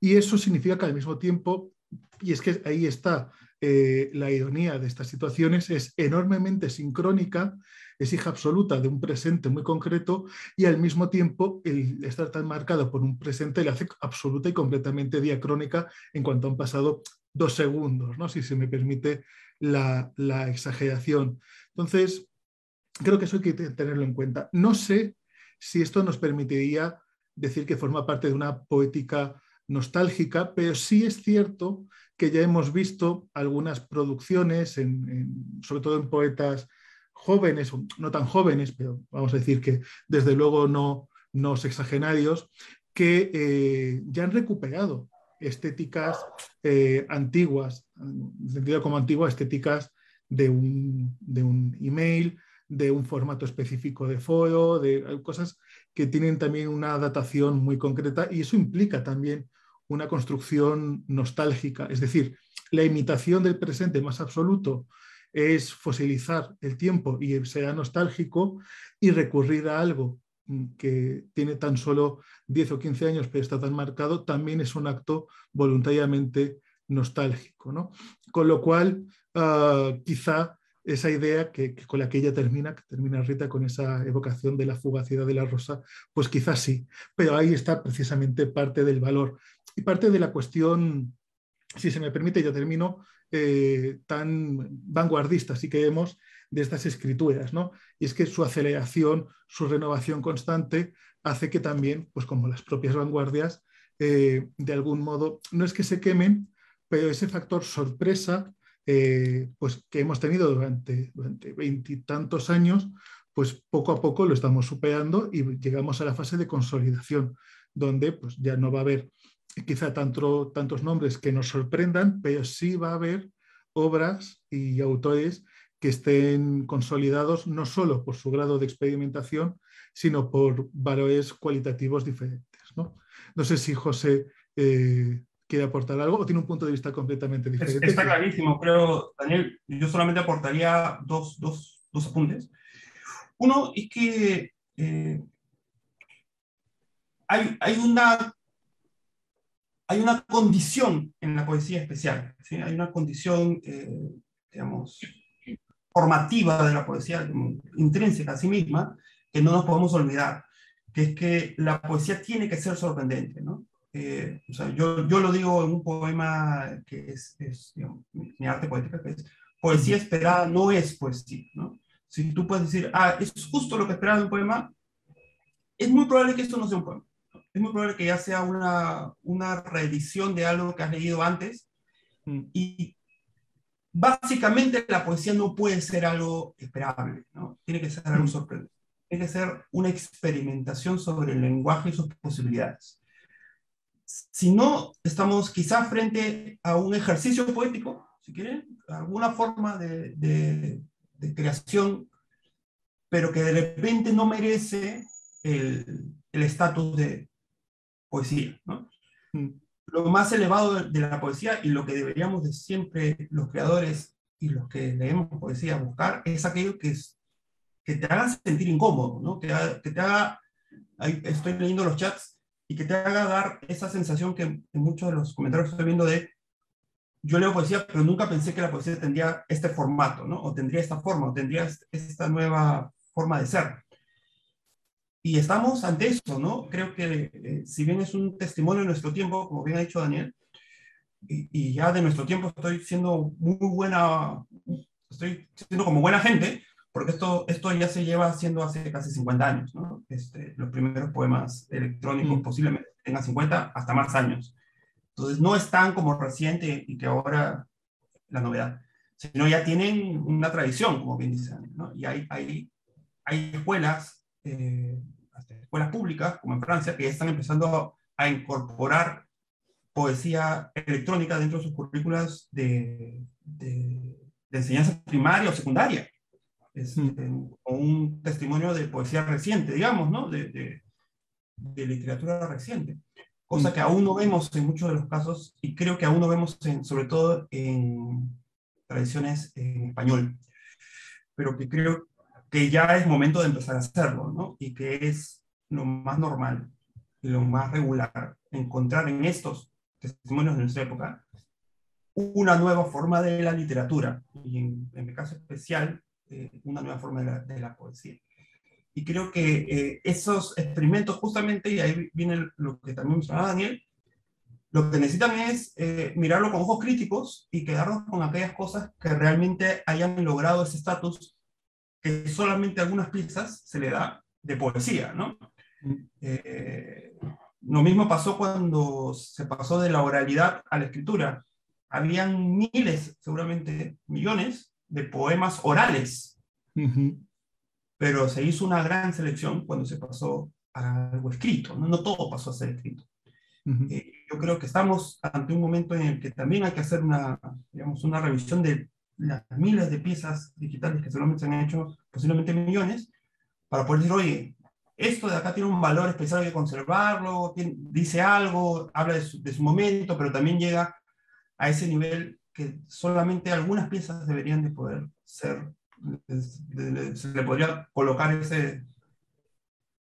esa medalla que es, oye, esto es un poema, ¿no? Esto es algo como que vale la pena, ¿no? Vale la pena, se lleva más allá. No todo puede serlo, y está clarísimo. Lo digo como poeta también. No todo lo que escribo seguramente será un poema. Muchos de esos será un ejercicio y posiblemente no tenga ese valor que tienen algunos textos, ¿no? Que tienen algunos ejercicios. Yo quiero decir que estoy muy de acuerdo con lo que has dicho. Conozco a más de algún poeta que leo con mucha satisfacción que maneja esa misma idea, una idea muy similar de que un poema te tiene que sorprender, te tiene que decir algo que no es lo que está escrito y que si no posiblemente puede parecer un poema, pero desde luego no lo es. Entonces es una idea que me parece fantástica y que creo que es muy importante para empezar a distinguir qué son esos textos que van dando vueltas por ahí y que puede ser un poema. Ya solo para que se la continúe, efectivamente se habla mucho de situar un origen de la escritura o la literatura digital en los años 90 con Patchwork Girl y este tipo de cosas, pero yo también soy de la opinión de que podemos retrotraernos casi al principio de cuando se abren los lenguajes informáticos, el BASIC y estas cosas, y que tenemos antecedentes en momentos de los 70 y que efectivamente eso suma 50 años, como bien decías, y es creo que es una cosa que te agradezco mucho que digas y que defiendas. E igualmente también, al menos por mi parte, creo que muchos de los que estamos hoy aquí recogemos también esa reivindicación de que, bueno, tiene mucho potencial la literatura digital en un entorno escolar, en un acercamiento primero a lo que la literatura significa. Entonces, extraña que efectivamente estas nuevas formas de la literatura no estén en los programas, y desde aquí, pues si alguien nos escucha, hacemos ese llamamiento a que se incluya, por supuesto. Sí. De hecho, Sheila, lo último que yo estoy armando ahora es bueno, estoy armando como un pequeño proyecto en el Perú. Para poner un poco de contexto, el Perú está teniendo todavía uno de los mayores pausas en el sistema educativo a partir de la pandemia. Son casi 2 años que los chicos no van al colegio. Entonces, estamos teniendo muchas preocupaciones en el Perú sobre el impacto que eso está teniendo en la educación. A partir de eso me he juntado con algunas personas y estamos elaborando un proyecto en donde queremos ver cómo la comprensión de lectura puede mejorar a través del uso de poesía electrónica y de los lenguajes de la poesía electrónica, que son mucho más cercanos, mucho más atractivos en muchos casos, para lograr que el niño se enganche, primero con la poesía en general, ¿no? Pero después con la lectura, con el hecho de comprender un texto, que estamos viendo mucho impacto en la capacidad de comprensión de lectura debido a esta gran ausencia. Entonces, una de las cosas posiblemente que voy a estar desarrollando a lo largo del próximo año, ¿no?, es eso, ¿no? Como estos ejercicios de literatura, donde son combinatorios, donde se ve la evolución de una frase, donde no está todo cerrado, sino que te da la desfragmentación necesaria para que tú le metas un poco de tu significado, impacta en la comprensión de lectura de manera favorable. Entonces, yo hago el mismo llamamiento que tú, Sheila, porque creo que hay cosas que la poesía electrónica da que ninguna otra forma de literatura da. Y eso es algo que es algo, una reflexión muy fuerte, ¿no? Que es, oye, pero si es tan nueva, y no sé qué. Sí, pero te da cosas que los otros normalmente no te dan. Que se han hecho experimentos en literatura no digital, por supuesto. Libros combinatorios, libros que se pueden entrar de cualquier lado, por supuesto. Pero la literatura electrónica y la poesía electrónica en particular tiene esa semilla, tiene esa potencialidad de realmente llevarlo a su extremo y acercarlo a un lenguaje digital que sobre todo a los más pequeños se les hace mucho más fácil, mucho más directo, mucho más como natural que inclusive a nosotros, ¿no?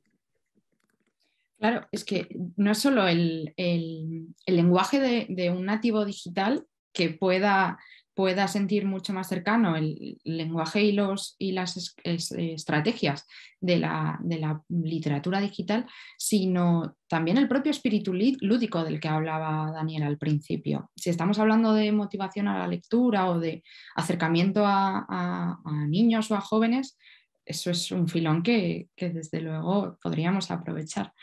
Así que estaremos pendientes de los avances. Muchas gracias por hablarnos de ello, y os comento un par de cuestiones que estaban también por el chat. Nada, son breves en esta ocasión, pero os sigo animando a que quien quiera nos plantee alguna pregunta, y también Carla nos está transmitiendo lo que se va comentando en Facebook Live, o sea que estamos al tanto de todo. Y esta pregunta era para José, de Sandra Carolina Jiménez, que bueno, simplemente quería saber cómo se llamaba la investigadora a la que le enseñaste la web, que en realidad ninguno lo hemos llegado a notar porque no le hemos podido dar respuesta todavía. No entendí. No, ¿cuál investigadora? Sandra Carolina, si nos puedes concretar. Ahora, Daniel, no te... Perdón, decía que cuando estabas hablándonos de cuando empezaste a introducirte en el mundo digital, habías comentado que habías diseñado una página web para alguien. Creo que la pregunta es ¿para quién era esa página web? Que había desarrollado una página. No, había desarrollado, creo, puede ser la de Luis Hernández, ¿a eso se refieren? ¿La página web de Luis Hernández que dice para la Universidad Católica? ¿Esa? Para entrar en el circuito, sí, dice. No, para entrar en el circuito. No es que desarrollé una página web específica, sino que tuve contacto con Claudia Cossack, que es una investigadora argentina, Sí. que fue la primera con la que pude entablar una conversación, digamos, más profunda, y que me guió un poco en lo que fue la red luego de literatura electrónica global. Y junto con ella y con un grupo, además, fundamos lo que hoy es la Litelat, que era el grupo de literatura electrónica latinoamericana, ¿no? Claudia es una de las investigadoras más importantes en Latinoamérica de literatura electrónica, ¿no? Ya que dices eso, porque me consta que en Facebook alguien había preguntado cuáles eran las antologías, lo hemos puesto en el chat, pero por si acaso, si alguien lo quiere buscar con Google, pues la antología que él acaba de mencionar, si pones Litelat, como suena, que es la antología Litelat, el volumen 1, en Google le va a salir primer, segundo resultado, y la otra que teníamos es la de la ELO, la Electronic Literature Organization, que dentro de su página web se puede encontrar. Si en Internet, si en Google ponen Electronic Literature Organization Collection, ya les lleva el enlace, que creo que es collection.electronicliterature.org, pero lo digo de memoria. Con eso ya le lleva a los 3 enlaces de las 3 antologías. Tomamos nota, entonces. Y Daniel, precisamente ahora que te tenemos aquí, había otra pregunta de María Jesús Bernal dirigida a ti, también para recuperar algún dato que no pudimos tomar al hilo de la ponencia. Nos pregunta por el título del libro, que era un código QR. Sí. La colección se llamaba Wonderbook, ¿no? Y el libro en concreto, hay uno basado en Harry Potter, otro que es una especie de libro con dinosaurios en realidad aumentada y tal, y el que yo puse se llamó en español Dix, escrito D-I-G-G-S, Dix Detective Privado, que tiene pues toda una iconografía sacada de cuentos infantiles, de Alicia en el País de las Maravillas. De hecho, la historia es que Humpty Dumpty pues, ha muerto y que ha caído, se ha roto, y hay que investigar qué es lo que le ha pasado, ¿no? Entonces, la colección es Wonderbook, el producto se llamaba Wonderbook, y este en concreto, Dix Detective Privado. Y ya abusando de la memoria y agradeciéndolo de antemano, si recuerdas o de memoria, Daniel, nos puedes decir el título de las otras obras que habías mencionado al hilo de esta, y si no, en cualquier caso, el vídeo de esta charla se podrá consultar, así que ahí probablemente podamos parar las diapositivas y tomar nota de lo que se nos haya escapado. Pero bueno, si ahora nos lo puedes decir.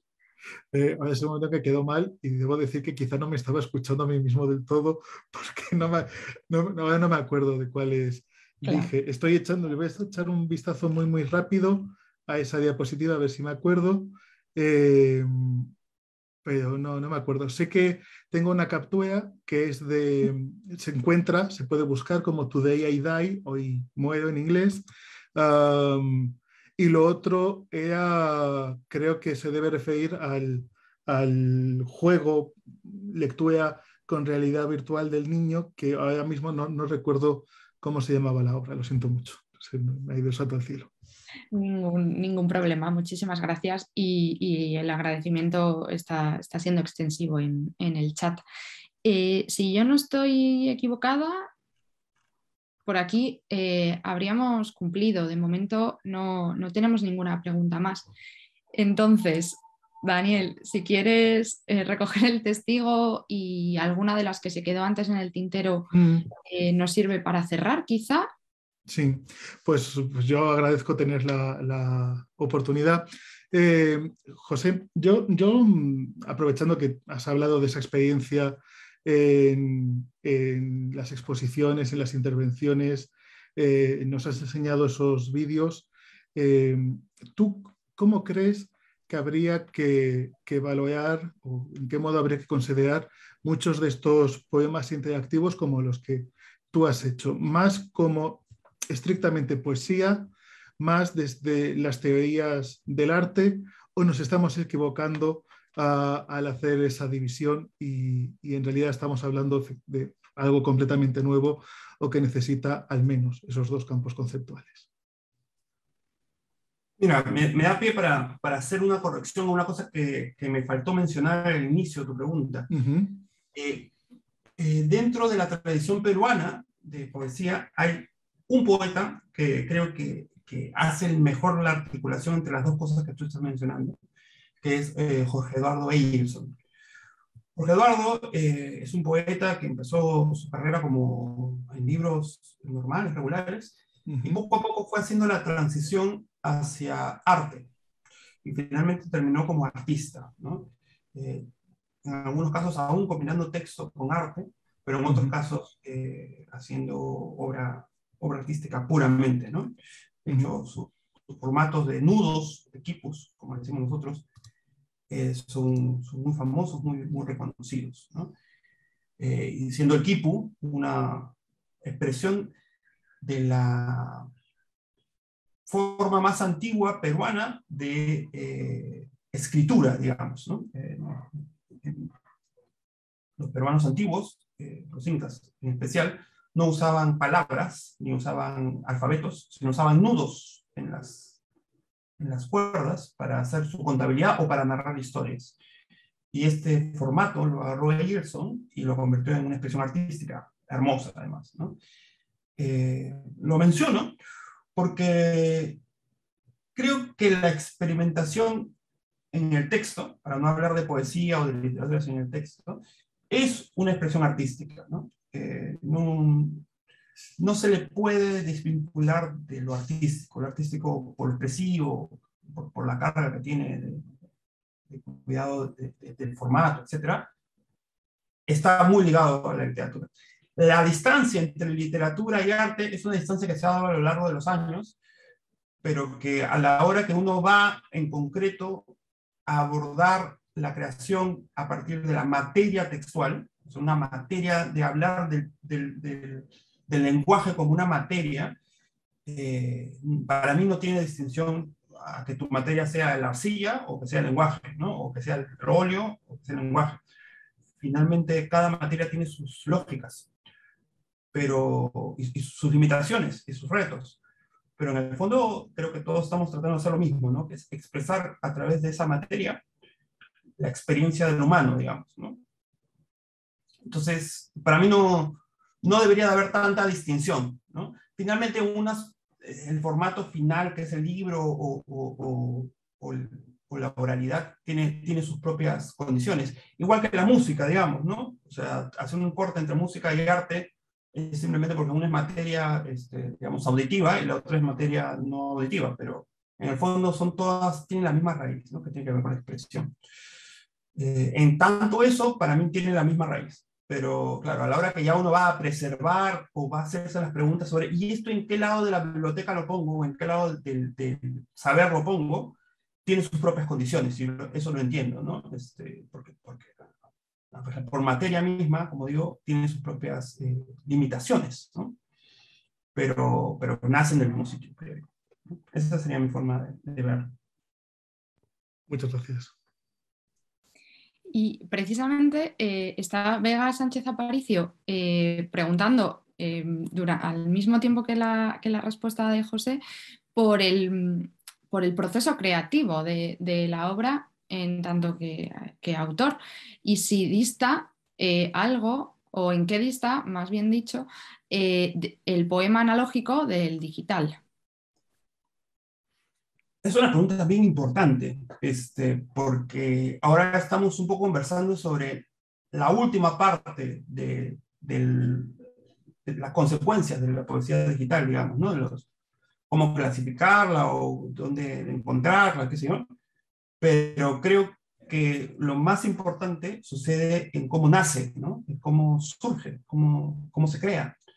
Y lo digo porque como creador, a mí lo que me ha pasado muchas veces es lo siguiente, la historia de la creación, en mi caso particular, ha sido lo siguiente, ¿no? Yo he escrito por muchos años, desde que tenía 15 años, más o menos.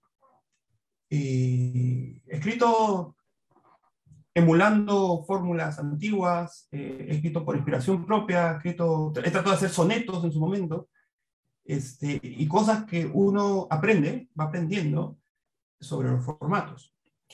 Y uno cuando crea se va dando cuenta de lo siguiente, ¿no? Al principio uno siempre cuando está creando, en el fondo está copiando, en el fondo está agarrando algo que ya sabe que existe y adaptándolo a lo que quieres decir, ¿no? O adaptando lo que quieres decir al formato que existe, una de las dos. Y uno va como ejercitando un poco ese músculo creativo al copiar, ¿no? Al copiar o al crear en base a un formato preexistente.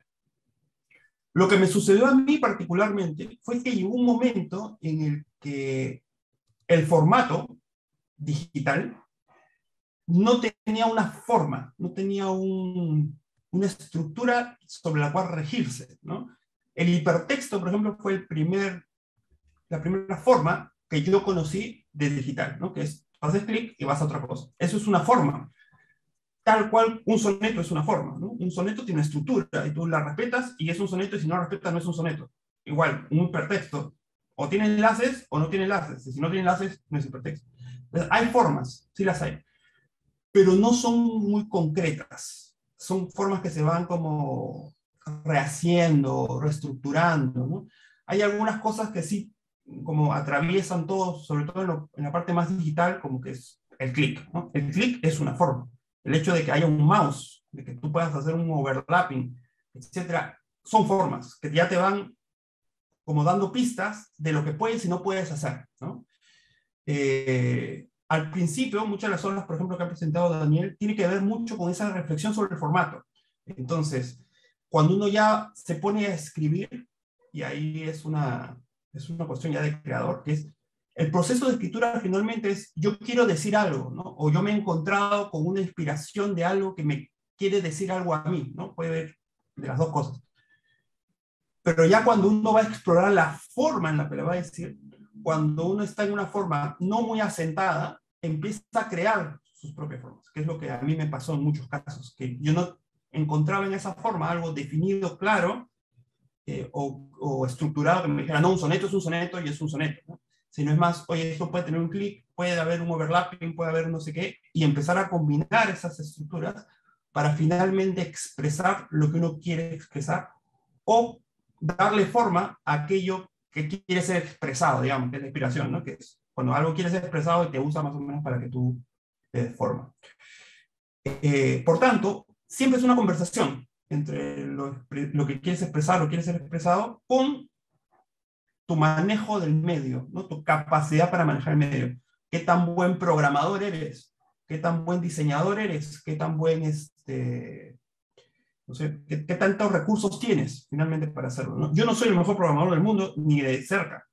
Yo he agarrado código de aquí, código de allá, pegado, explorado, limado, lijado, tal cual como lo podría hacer un artista casi de cultura o de agarrar materiales para juntarlos. Pero yo no me he sentado a programar una obra de principio a fin, por ejemplo, ¿no? Hay gente que se sienta y puede programar una inteligencia artificial de principio a fin. Yo no soy un programador de ese estilo. Lo que yo he hecho es encontrar aquellos fragmentos de código que me sirven para darle forma al poema que yo quería hacer. Entonces, para resumir, la respuesta es, yo me considero a mí primero un escritor, un poeta, antes que un programador o un diseñador. Yo me considero alguien que viene del texto y que busca las herramientas para darle la mejor forma posible al texto. Eso me ha dado también la facilidad de no solamente quedarme en la poesía digital, digamos, sino pasar a la poesía más electrónica, con cajas, por ejemplo, hechas con servos, con robots, o instalaciones como la que mostramos en Extravía, que ya no tiene nada que ver con la programación, o llevar a formatos inclusive físicos, con objetos, o con cosas que son interacciones, pero en papel. Entonces, para mí la inspiración no tanto, nace del formato, sí, pero no se limita al formato, ¿no? A veces hay poemas, por ejemplo, me pasó hace poco, tenía una conversación con una persona que le di un poema que está hecho en papel, que se puede navegar todo en papel, y me preguntó, ¿y cuánto tiempo te demoró hacer esto? ¿No? O sea, porque se ve como un papel chiquito de 2x2. ¿Cuánto tiempo te demoró hacer esto? Y mi respuesta a mí también me sorprendió, porque 10 años. ¿Cómo 10 años? 10 años, porque desde que escribí el texto, hasta que encontré el formato, hasta que adapté el texto al formato, hasta que lo imprimí, le hice un prototipo, etcétera, etcétera, etcétera, el primer recuerdo que yo tengo de ese poema es de hace 10 años. O sea, lo he escrito durante 10 años. Porque ha ido encontrando su forma con el tiempo, ¿no? Y creo que eso es algo que hay que valorar también bastante en las piezas digitales. A veces se pierde eso y se cree que como se consumen de manera inmediata, posiblemente se creen de manera inmediata, ¿no? Y sean fáciles de crear, o más fáciles de crear que un poema en un libro. Pero yo considero que en muchos casos su dificultad es aún mayor de creación, ¿no? En muchos casos. Hay una cosa que había dicho también Daniel, que era, en muchos casos se necesitan 4 manos para hacer una de estas obras, o son muy colectivas, ¿no? Yo he tenido la experiencia de muchas veces colaborar con gente, y yo tengo un poema que habla de eso, y que básicamente lo que dice es, para hacer las cosas a veces, la mayoría de cosas no se pueden hacer con 2 manos, ni con 4 manos, sino con 3.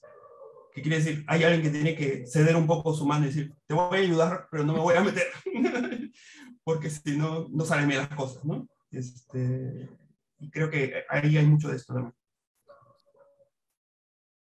Bueno, muchísimas gracias. Es un lujo poder acceder a los entresijos de la creación. Gracias a ambos. Vamos a ir terminando. Simplemente querría recuperar una pregunta que he dejado atrás por hilar precisamente la de Vega con lo anterior, y era de Alberto Rodríguez, que preguntaba a Daniel por la referencia concreta del libro de Yolanda Castaño. Si nos puedes, por favor, ayudar. Sí, además está bien, porque luego cuando lo estaba leyendo me doy cuenta de que el año estaba mal. No es 2008, es 2012. Es un artículo, es un capítulo que se llama Transpoética, de un libro muy interesante que se llama Perfopoesía, sobre la poesía escénica y sus redes, o algo así, pero la primera palabra es perfopoesía, año 2012, de una editorial de estas pequeñitas y muy interesantes de Sevilla, que se llama Cangrejo Pistolero. Así que, y es un libro que recomiendo, que es muy, muy divertido, muy interesante, y que yo creo que todavía se puede encontrar, lo cual es un milagro para un libro de 2012. Parece que no, pero enseguida los libros desaparecen. Gracias por la pregunta. Nada, no hay de qué, y muchísimas gracias a vosotros, insisto. Con esto daríamos por cerrada la sesión. Tengo que reiterar el agradecimiento, las felicitaciones que hay en el chat.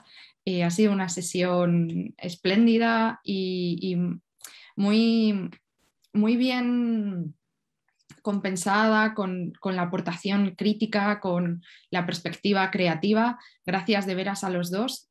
Y querría invitar a todos los presentes a acompañarnos en la tercera y última sesión de este ciclo Remanentes, que tendrá lugar la semana que viene, el miércoles 24, y cambia el horario con respecto a esta sesión y a la que dio comienzo al ciclo, y tendremos a Francisca Noguerol de la Universidad de Salamanca y Andrea Chapela, una escritora mexicana, con una sesión dedicada a grados de percepción, ficción especulativa en el siglo XXI.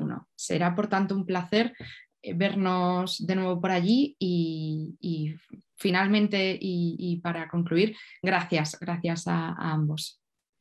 Muchas gracias a vosotros y muchas gracias a José. Gracias a todos. Gracias, Daniel. Gracias, Sheila.